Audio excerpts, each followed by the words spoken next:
வணக்க மக்களே, சற்று முன் வெளியான முக்கியமான அறிவிப்பு. நாடு முழுவதும் வீட்டு உபயோக சிலிண்டரின் விலை ரூபாய் 50 உயர்த்தப்படுவதாக பெட்ரோலியத்துறை அமைச்சர் அறிவித்துள்ளார். இந்த விலை உயர்வு யாருக்கெல்லாம் பொருந்தும், யாருக்காவது விலக்கு இருக்கா, வணிக பயன்பாட்டு சிலிண்டருடைய விலை எவ்வளவு உயரப்போகுது போன்ற முக்கியமான தகவல்களை தெரிஞ்சுக்க இந்த வீடியோவை ஸ்கிப் பண்ணாமல் முழுசாக பாருங்கள். அப்போ தான் அனைத்து தகவல்களையும் தெளிவாக தெரிஞ்சுக்க முடியும்.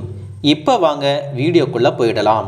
வீட்டு உபயோக சிலிண்டர் விலை 803 ரூபாய்க்கு விற்பனையாகி வந்த நிலையில் விலை உயர்வு காரணமாக ரூபாய் 850 உயர்ந்துள்ளது. இந்த விலை உயர்வு சாதாரண மானியம் பெறும் பயனாளிகளுக்கும் உஜ்வாலா திட்டத்தின் கீழ் எரிவாயு உருளை பெறும் பயனாளிகளுக்கும் பொருந்தும் என்றும் அறிவிக்கப்பட்டுள்ளது. வழக்கமாக எரிவாயு சிலிண்டர் விலை மாதத்துக்கு ஒரு முறை அல்லது 15 நாட்களுக்கு ஒரு முறை மாற்றி அமைக்கப்படுவது வழக்கம்.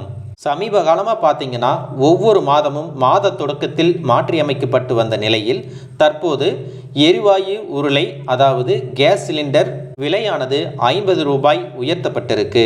கச்சா எண்ணெயின் விலை உயரும் போது சமையல் எரிவாயு சிலிண்டரின் விலையும் உயர்வது வழக்கம்.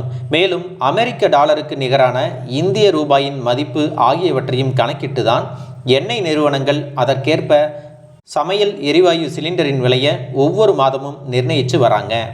அந்த வகையில் பார்த்தீங்கன்னா ஏப்ரல் மாதம் 1ஆம் தேதி சிலிண்டரின் விலைகள் மாற்றியமைக்கப்பட்டது. அப்போது உணவகங்கள், தேநீர் கடைகள் உள்ளிட்ட வணிக ரீதியிலான பயன்பாட்டுக்கான 19 கிலோ எடையுடைய சமையல் எரிவாயு சிலிண்டரின் விலையில் ரூபாய் 41 குறைத்து எண்ணெய் நிறுவனங்கள் அறிவித்தது. இதனால் சென்னையில் வணிக பயன்பாட்டுக்கான சிலிண்டர் விலை ரூபாய் 1921.50 விற்பனை செய்யப்பட்டது. அப்போது வீட்டு உபயோக சிலிண்டரின் விலையில் மாற்றம் எதுவும் செய்யப்படலைங்க. ஒரு வாரத்துக்கு பிறகு தற்போது எரிவாயு சிலிண்டரின் விலையில் மாற்றம் ஏற்பட்டுள்ளது. இந்த எரிவாயு சிலிண்டரினுடைய விலை நகருக்கு நகரம் மாறுபடும் என்பதால் இந்த விலை உயர்வால் டில்லியில் சிலிண்டரின் விலை ரூபாய் 853 அதிகரித்துள்ளது. அதுபோல சென்னையில் இதுவரை ரூபாய் 818 விற்பனையாகி வந்த சிலிண்டர் இனி ரூபாய் 868 விற்பனை செய்யப்படும் அப்படின்னு சொல்லியிருக்காங்க.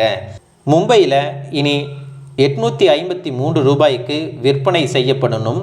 கொல்கத்தாவில் அதிகபட்சமாக ரூபாய் 879 விற்பனை செய்யப்படும் அப்படின்னும் சொல்லியிருக்காங்க.